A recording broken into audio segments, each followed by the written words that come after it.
What is up, everybody? Chris here from Fake Sports News, back at it again with another video.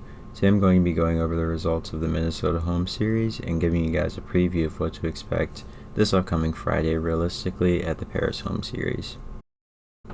So of course, looking at the results, we start off with a lot of really crazy matches on Friday. Of course, FaZe Surge went all the way to Game 5, which was completely unexpected. Rocker Empire was pretty much what we expected. I said 3-1, and that ended up being the scoreline. Of course, Gorillas beat Ultra, which was really shocking. I had Ultra winning 3-1, most likely, but Ultra started out really slow and they got smoked in that series. Also, Mutineers beat Huntsman, which I never saw coming, so that was really shocking.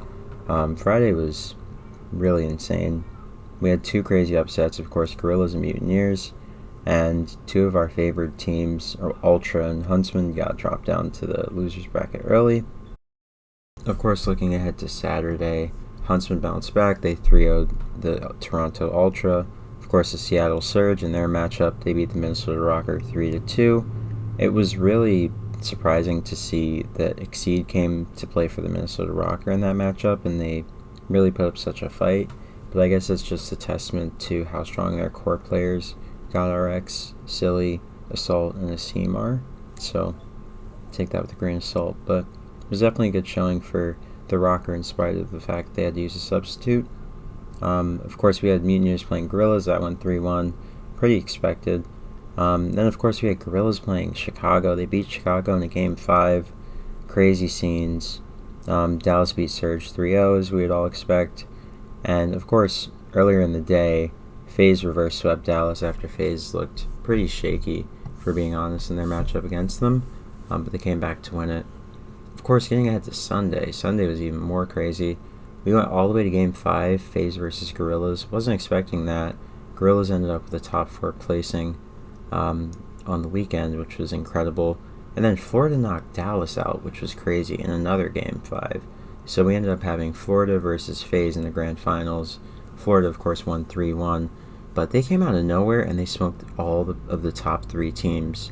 So with that being said, I do think that, of course, Florida being a team that hadn't played in a while, them having a new roster, that helped them to kind of get the edge in a lot of these matchups because there was unpredictability there on the side of Awakening. So he had the element of surprise on his side. I do think Florida are a top 4 team without a doubt, but I think the top 4 is just defined by the teams that are there. I don't think that there are, let's say, a clear-cut 1 through 4 at this point. It's pretty volatile. Any team can beat any team. At one point we thought Empire were better than FaZe, but FaZe reverse swept them. FaZe almost lost to Gorillas. Mutineers beat everybody, so it's hard to say.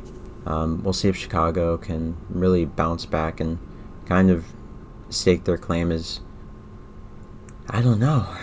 I really don't know. The top 4 just seems so random at this point, with the Mutineers kind of injecting themselves into the conversation. It was already pretty volatile between Empire, FaZe, and Huntsman, but now with Mutineers being thrown in the mix, it's really getting interesting, and the competition's only getting tighter. Now, looking ahead to this weekend, all things being considered, I expect it to be a little bit more orderly. I'm expecting to see, of course, the Florida Mutineers come out and take their opening matchup against the home team, the Paris Legion. I expect this to be a 3-1 in favor of the Mutineers at the worst, possibly a 3-0, but that's depending on the map set. I'll be tweeting about that this weekend. Of course, Empire and Ravens, I think this match is going to go the distance potentially. There's either potential for it to be a 3-0 if Dallas get the maps that favor them, if they win the coin toss, or if London win the coin toss, there's potential that this goes 3-2. So keep your eyes peeled on that match. If it goes to Game 5, I do think that London have a chance to win it.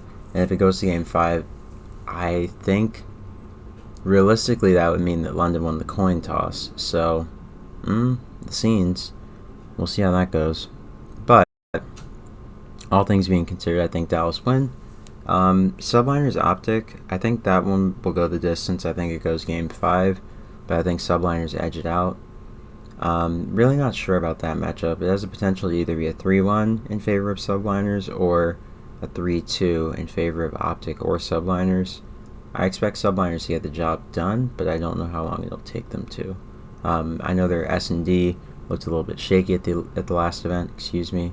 So we'll see how they come out on Friday, and that'll pretty much gauge how much faith we put on them in the weekend.